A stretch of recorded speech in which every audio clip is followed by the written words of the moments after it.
I think at the end of the day, what a classical education is training a student to do is to think and to learn. Welcome to the Christy Faith Show, where we share game-changing ideas with intentional parents like you. I'm your host, Christy Faith, experienced educational advisor and homeschool enthusiast. Together, we'll explore ways to enrich and transform both your life and the lives of your children. Well, hello, everybody. Welcome back to the Christy Faith Show. Let me tell you, we have Amanda Reeves on today. We had her in Thrive Homeschool Community on a homeschool panel last year, and by far, I kid you not, she is my most requested person to come back to the community. And I was thinking, why just keep her close to the vest? I think the whole world needs to know about Amanda Reeves. I'm going to introduce her very quickly, and we are going to dive right in. Amanda Reeves is a homeschooled adult herself. She holds a BA in Latin and Greek from Stanford University, where she discovered her passion for classical languages after years of detesting them. In her 10 plus years as an educator, she fiercely held the belief that every student can fall in love with Latin and has celebrated each of the times this has happened in her classroom. As a homeschool graduate herself and dean of the lower school at Scholé Academy, which is an online school designed with homeschoolers in mind, she supports teachers as they develop classrooms and curricula to help elementary age students cultivate a love of learning in their pursuit of restful classical education. Welcome to the show, Amanda. I know what everyone is going to wonder first. Tell us about your homeschooled experience. What is your homeschool story? Because it is pretty unique and inspiring. So I was homeschooled starting in kindergarten through my high school graduation before heading on to Stanford. My parents were kind of accidental homeschoolers. They didn't have this long-term plan of homeschooling us. But what happened is my older sister, when she was, I think, 3 or 4 years old, she started reading. And my parents thought, my goodness, if she's already reading at such a young age, we need to get her into schools. And then on top of it, my sister, being the dramatic one that she is, she would start sobbing every time they drove past a school because she just wanted to go to school so badly. So my dad, being kind of this is a bunch of nonsense sort of personality, decided that he would get her tested early to enter kindergarten when she was 4. And she did super well on the test. She seemed academically ready, but she couldn't remember her phone number. So they decided, she doesn't know her phone number, she's not ready to start kindergarten just yet. And my dad, again, leading on that, this is a bunch of nonsense personality, said, well, here's what I'm going to do. I'm going to homeschool her for a year, and then we'll put her in as a transfer student the following year. After just a year, they started looking at what she was able to do and what her trajectory was in her education, and realized that they were really going to be doing her a great disservice by putting her into the public school. So that started our homeschooling journey. So for the first few years, we just kind of did homeschool in a box. You order a curriculum and all of your books come. And then it was about, I would say 3 or 4 years into it, my dad started doing a lot of reading about classical education. He realized that that's really what he wanted for my sister and I, that level of thought and rigor, but also just delight in contemplating the great ideas of history was really what he was looking for in our education. So then in 3rd grade, we switched over to a classical model, and that's what I did until I graduated. And he got a hold of one of those very famous books that transforms a lot of people. Can you tell us a little bit about that? Yeah, my parents have a well-loved, dog-eared, highlighted, underlined, color-coded copy of The Well-Trained Mind that was kind of the motherboard, if you will, for my education. That's really what they used as our launching point for everything that we were doing. And then they built off of that, and I'm sure read a lot of other books to accompany it, did a lot of reading online and whatnot, but that was definitely the foundation that they built our education upon. Your situation is unique because the majority of families in America who homeschooled, it's primarily homeschooled by the mother. I think that's changing, at least in our family. Scott and I very much share the responsibilities because we both work full time. But in your situation, I would assume that your dad was pretty brave because he was the primary homeschooler for you and your sister. What was that like? And did he struggle to find a place in community being the dude, the homeschooling dude? Definitely, 100%. He loves to tell this story of pretty early on in our homeschooling journey when he decided that he would take us to a local co-op because that's what homeschoolers did. And he thought, well, I don't want my children to miss out. So he took us to a co-op, and he was the only dad there. childcare, which I think it was at that time normal. And Mhm, all of the mhm. moms decided to spend their time while their children were off doing their work sharing traumatic birth stories. And my dad never took us back. He said, you know what? I think I've had my fill of this. I think we're going to do this our own way. He certainly was unusual, especially at that time for being the primary homeschooling parent. When I think about it, it's hard to imagine what my education would have been like if my mom had been the one to homeschool, not because she wouldn't have been perfectly capable of doing it herself, but I think that for my education to look the way that it did, we really needed my dad's stubbornness, especially thinking about how uncommon classical education was when we were homeschooling. There were a lot of people who thought that what we were doing was quite strange, even inside of the homeschooling community. And the fact that my dad was so stubborn and so willing to just hang tight onto something that he knew was going to turn out well for us and was going to be what was best for us, I think made our education what it was. Amanda, what I want to know from you is, given that your dad was a pioneer really before the classical movement became somewhat trendy and popular, and I am part of that movement. I was definitely sold on the classical model. That was my gateway drug into homeschooling. It was very attractive to me for that academic piece. When you and your sister were going along doing this weird type of education and saying, Dad, why are we doing this? Why do I have to read the Odyssey? Did he have messaging that he shared with you so that you had a buy-in? That's a really good question. There were a couple of things that I remember. I mean, for one, my dad's personality, again, is just very much one of this is good for you, so you're going to do it. And that was sufficient for my Yeah. sister and I. But I also remember one of the sayings that he always put in front of us, which he would always say, you can get a great education wherever you are, using whatever resources, whatever you're doing. You'll just have to work for it harder in some places than in others. With the implication then being that he was really trying to say, I'm giving you what I believe is going to be the easiest way of you getting a great education. And if I thought that there was something better, I would give you something better. But he also made it clear that, we might have to work for it a little bit even still. So those were some of the things that I remember sticking out to me when he was encouraging us to buy into the educational model that he had selected. I find that a piece of wisdom just for me and all those new homeschoolers out there who are listening, that there are multiple ways to get an absolutely beautiful education. And I think that what your dad realized through his reading and research and what we know now is that an education is the cultivation of a human being. It's not buckets and buckets, right? The ancients said this, the igniting of a fire, right? We actually don't know who actually said that. Don't you think that that piece of wisdom gives a mama peace to know, hey, I'm not going to get this perfect. I'm not going to get everything right, but this is what I believe in my heart to be the best path. And ultimately, there are many ways to achieve the end of what we would call a beautiful education. Would you agree with that? 100%. I think my parents would be quick to say that they made a lot of mistakes along the way. They didn't do everything perfectly. And there were a lot of things that I'm sure even if they could go back and do it again, they probably would have done it differently. And yet, at the end of it all, I think that we can all agree that both my sister and I got a world-class education, even if they felt like they were stumbling blindly in the dark to figure out how to get us there. And they're as confident as I am that they could have taken any number of other paths and arrived at the same end or arrived at a different end that would have been just as good. There are a lot of parents who love the classical framework and want to follow it. Is there one overall recommendation that you would give to parents who are interested in the classical model?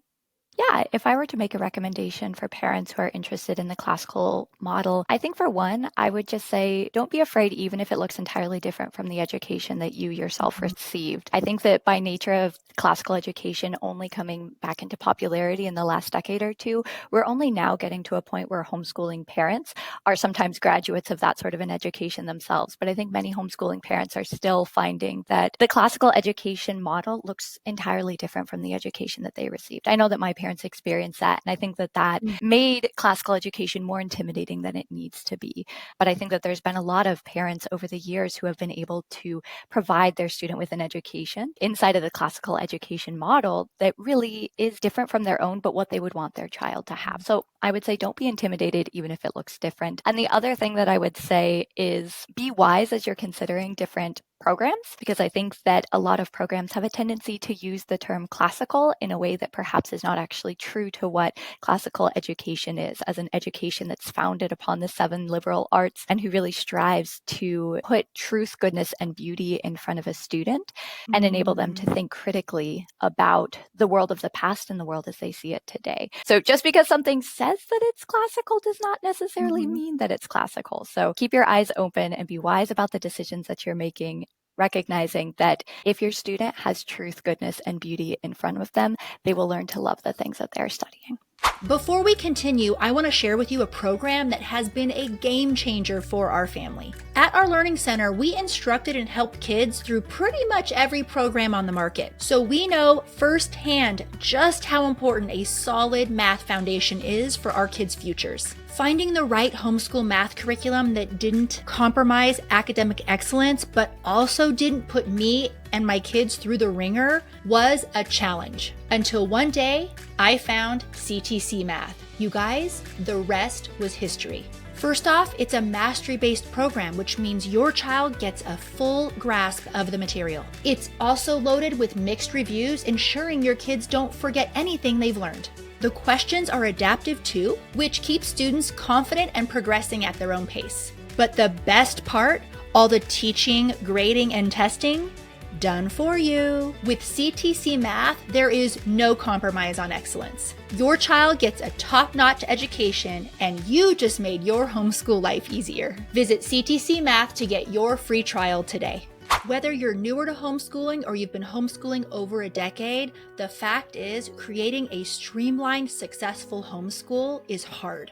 The pressure is high, and the weight of responsibility often leads to self-doubt, second-guessing, and feeling completely overwhelmed with the excessive amounts of opinions and curricula options out there. We love our kids, and at the same time, the stakes are high. We don't want to mess this up. So how do we build a homeschool that our kids will thank us for when they're adults, and one that you have 100% confidence in? The first step to pulling all of that off is joining Thrive Homeschool Community. Thrive Homeschool Community is where you learn the 8-step homeschool success framework to build an undeniably successful homeschool. Each year and each kid presents us with uncharted territory. But when you have a good plan, the right plan, you can rest in the security and confidence that you are doing a great job. The path is easy. Join Thrive, say a quick hello to your new friends, start the 8-step homeschool success framework, and kiss anxiety goodbye. It's risk-free, no contracts. You can cancel anytime, no questions asked. Go to christy-faith.com. That's CHRISTY-FAITH.com. Enter promo code podcast for $10 off your first month. See you inside. That's wonderful. And what does that mean? I wanted to ask you in your own words. You touched on it, but I would love a more robust explanation for the parents listening who maybe, there are 9 different homeschooling styles. I have a 5-minute free homeschool style finder on my website that it narrows it down for you to figure out what is really in your heart. And I would love for you to explain in layman's terms, because the classical movement is pretty intellectual. The thought leaders. I remember going to my very first homeschooling conference and thinking, well, it's pretty clear that the smartest people here are the classical people. So I think I'll look into classical education further. But it took me probably 2 years to actually wrap my brain around what it is. And I know it's hard to do, but I would like you to try. Well, I'll do the best that I can. So classical education is really trying to return education to what it once was, where students were engaging deeply with the great ideas of history and literature and philosophy, theology, math, the sciences, both natural and otherwise, as well as studying logic and rhetoric, Latin and Greek many times, understanding the mechanics of how the world works. It's many times also kind of centered around what we call the trivium, the 3 ways of education, and it's designed around different steps that are developmentally appropriate for students. So there's the grammar stage where there's a lot of learning of mechanics. There's a lot of learning that happens through song, a lot of repetition and memorization while at the same time integrating play and joyfulness into studies. Then you move into the logic stage where students begin to think a little bit more critically about the things that they're reading, and they begin to ask more questions about the things that they are learning and the things that they're seeing in the world around them, with it then leading into the rhetoric stage where they are trained and able to express their own ideas and to look critically at ideas and compare and contrast them with each other. So that's kind of a basic framework of it. Really, I would say that at the core of classical education is the idea that students are perfectly capable at looking at the thoughts and the ideas of the greatest thinkers of history. And they're able to evaluate the claims that they see. They're able to converse with those ancient texts, and they're able to come to a deeper understanding of the world as they see it through it. And how does that so high level, and that was a great explanation, by the way, I love it. Thank you. I could see a lot of parents listening to this right now and saying, all right, well, how is this going to prepare my kid to be an architect or a nurse? Like, how does this, because ultimately, I think that, well, we know the studies show that people homeschool first for environmental reasons, but also academically. And I think part of that is our culture is obsessed with vocation. And this is something too, that if you're listening to this and if you are of the mindset right now, I lovingly want to nudge you in a different direction. If you are a person listening to this right now, and this is the first time you're hearing that perhaps an education is more than vocation training, I want you to listen up, because that's kind of what we're getting at here. And I would love for you to talk about you getting into Stanford University and what your experience was entering that high academic environment, being completely differently educated than most of your peers there. But first, I want to ask you, how does a classical education prepare a child practically for their life? I think at the end of the day, what a classical education is training a student to do is to think and to learn. And whatever subject is then put in front of them, they're going to be able to take those tools and those skills to it. So you can take that certainly to a rigorous study of Latin and Greek. You can take that to a study of rhetoric and the art of persuasion, but you can just as easily take that to baking, or learning a language, or learning how to repair a car, learning how to build a business, learning how to do X, Y, or Z thing, whatever it is. The tools that you're given with a classical education are not merely a bunch of high and lofty ivory tower sorts of big brain ideas. Instead, you're learning how to take a subject, break it into parts. You're understanding how to understand the individual parts, but then you're understanding how to integrate them back together and to see how you can then use the thing that you've built as a whole to move you forward in your life. And that's a tool and a skill that's going to serve you whatever industry you find yourself in. Wherever life leads you, it's going to be an education that will take you wherever you need to go. I absolutely love that. And I have a confession. Before my deconstruction, we made our living off of the system, both public and private. We owned a private learning center and consulting firm, helped thousands of students and families. We were running a homeschool. And I remember sitting in, and I don't remember which speaker it was. It's usually like kind of the same people who go to the conferences to talk about classical education. But those of you who know me now, you'll know, of course, Christy, you did this. I stomped up afterwards. I wish I could remember who it was. I don't know. But I said, my kid's grandmother is Latina. Why on earth would I have them learn Latin? And I'm from California. Don't you think they should be learning Spanish? I don't see the practicality of learning Latin. And I wasn't disrespectful, but that was where I was mentally. And I would love, because I don't know, we didn't introduce yet that you are a Latin teacher, but I would love to hear the perspective of the value of learning a language, a dead language, such as Latin. Oh, my favorite question. I love it. You got to answer it every time, girl. The show will resume in just a minute, but first I want to share with you an incredible resource that is totally free to homeschooling families everywhere. Have you ever felt like you were on trial for your homeschooling choice when visiting a doctor or another service provider? It's unsettling, especially when someone misinformed has the power to threaten your family. Unfortunately, we have heard countless stories of parents who have felt trapped in offices and met with suspicion rather than support simply because they were homeschoolers. I've been profiled and interrogated myself, and I'm sure many of you have as well. Enough is enough. It's time we proactively objectively vet service providers before giving them our business and our money. Enter Christy Faith's list, a directory 100% free to homeschooling families, connecting you with homeschool-friendly service providers who promise to support you in your homeschooling choice. We want every homeschooler in America to know about and be using this list. So here's how to make Christy Faith's list a household name. 1, tell all your friends about it. Let's show the market just how powerful the homeschool movement is. Number 2,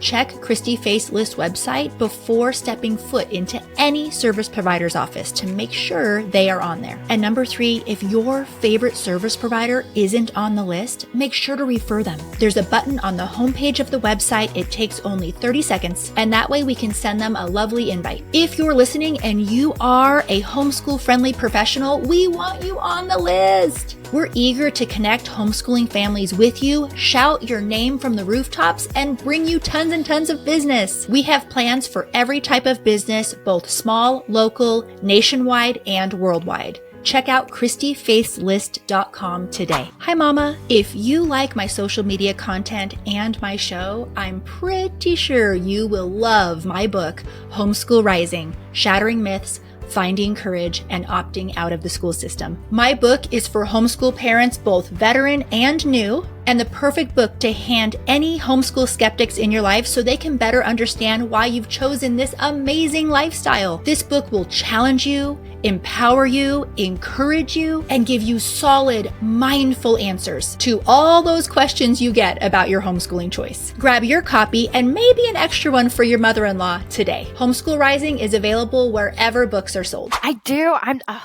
One of these days I'm just going to have my answer so memorized, so elevator pitchy that I can just drop it at if you were to wake me up in the middle of the night and give it. Goodness. No, I think that there's immense value in learning what some would consider to be a dead language. And I think in my own experience, one of the beautiful things that I've noticed is the efficiency of learning Latin first. You were mentioning, shouldn't my students be learning Spanish? Well, the fun thing about learning Latin is as you're learning Latin, you actually are also learning Spanish and Italian and French and Portuguese and Romanian and all of these languages that are built off of it. I had the really fun experience of having studied Latin for many years myself, showing up in my first semester of Italian in college because I decided I was going to be moving to Italy after university, so I should probably study Italian.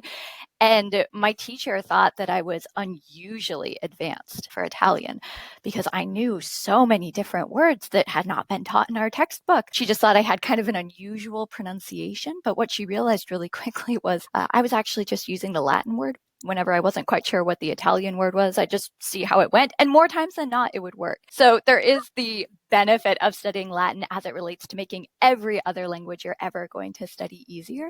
But also, I think that what Latin does is it trains you how to approach a language, and it trains you to think about a language systematically, while at the same time enabling you to read beautiful works of literature and poetry and theater and political thought and philosophy and all of these other sorts of things. So all of the tools that you're going to learn with Latin are going to apply to other languages, but at the same time, learning Latin gets you halfway to learning a lot of other languages. Right. And don't you think there's a strength too in the logical reasoning? I have heard that too 100%. about Latin. It's very orderly.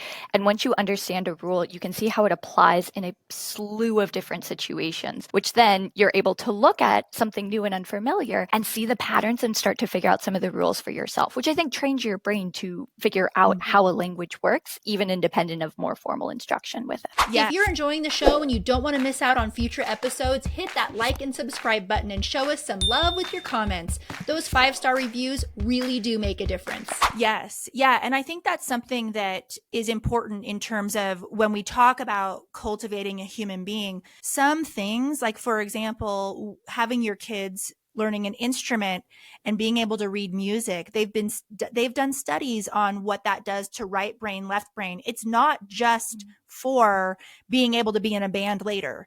It actually is extremely beneficial for the growth of the mind. And I think that there's Absolutely. that piece to learning Latin as well. I know the audience is dying to hear about why Stanford? How did you get in as a homeschooler who didn't learn anything and who's not socialized? And what was your experience getting there and being there your very first year? Yeah, I'd love to talk about that. So Kind of something that's unusual, maybe, is when my parents first started homeschooling. Well, this isn't the unusual part. I mean, what homeschooler has not heard this? But when they first started homeschooling, the question on everybody's mind was, but how will your daughters ever go to college? However, will they be able to leave the nest at the end of the day? I think my poor parents probably heard that question 40 times every time they left their house practically. But my dad, as he was doing research about homeschooling and making some of those decisions for our family, he read about how Stanford University, of all places, was actively recruiting homeschoolers at that time because they really valued independent thought at their institution. And they were noticing that it was the homeschoolers who were coming in with the ability to learn and the independent thought that was required to thrive in an intellectually vibrant environment. So they actually started recruiting homeschoolers. So my dad read about this, and again, kind of going to his this is a bunch of nonsense sort of personality. Whenever anybody asked him, oh, but however will your daughters go to university? He would always respond just the most deadpan face that he could. He would say, oh, our girls not only will go to university, they're going to go to Stanford.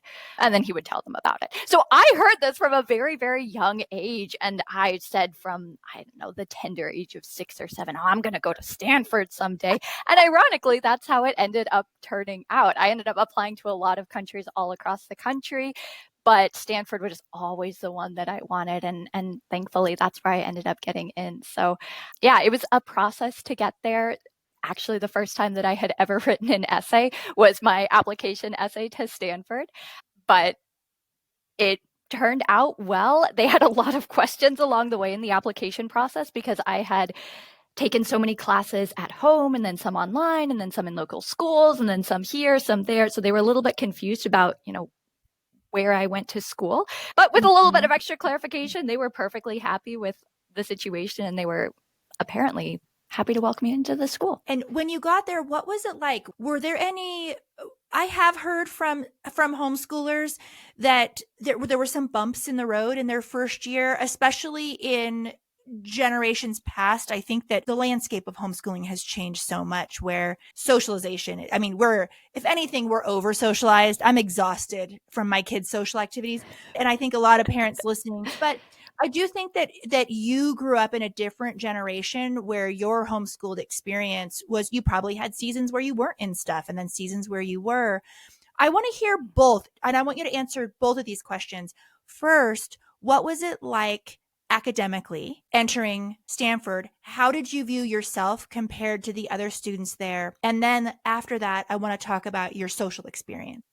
Absolutely. Yeah. So academically, I think that I went into Stanford knowing that I was well prepared, and that was pretty quickly confirmed upon arriving there. I remember in particular, there was an advanced chemistry class that I was taking my very first quarter there at Stanford. And we showed up the very first day of class and they said, all right, welcome to Chem 31X. Your first test is in 1 week. We will not be teaching you any of the material on the test. And they just kind of left it at that. And of course, you have this room full of freshman students in their very first week at college, just eyes wide open, absolutely shocked that such a thing could possibly happen. And, to their credit, I think at least many of them rose to the occasion admirably. I'm sure some of them just dropped the class right then and there. But I think that I realized really quickly that I didn't have a challenge to rise to because I had always been expected to learn the material myself. My education had been one in which my parents found the best resources they could. They put it in front of me with a goal in mind, and they told me to learn the material. So when a college professor was asking me to do the same thing, it just felt like what I was used to. So that was one experience. I remember another one where I did an intro philosophy class that actually was one of the ones that inspired me then to end up majoring in Latin and Greek. And we were reading all of these great texts. I think we read Augustine's Confessions. We read Aristophanes' Birds. We read Plato's Euthyphro, one of the Platonic dialogues. And they were all books that I had already read before. I remember actually signing up for that class because I thought it would be a really easy way to meet some of the requirements because all of the material was already familiar to me. And then I actually ended up having a really rich and vibrant reintroduction to a lot of those texts. I just remember in each of my different classes realizing that I know how to learn. I know how to study this material. So even if there's material that's particularly challenging, I have all of the tools that I need to approach it. So academically, I found it to be a very easy transition. And that's not to say that there weren't classes that really gave me a run for my money. I remember taking one of my beginning calculus classes and just thinking, oh, this is not my cup of tea. This is going to take a little bit of extra effort. So I think that like with any student, certainly there were challenges. And I don't mean to suggest by any means that it was all easy breezy lemon squeezy going to Stanford, but I had the tools and the equipment that I needed in order to approach it with some degree of grace and ease. Socially, I mean, going to college is going to be an adjustment for anybody. I don't know that anybody arrives in their freshman dorm and is just perfectly prepared with everything that they need, because at the end of the day, that's a huge transition point in a child's life, regardless of what they are transitioning from.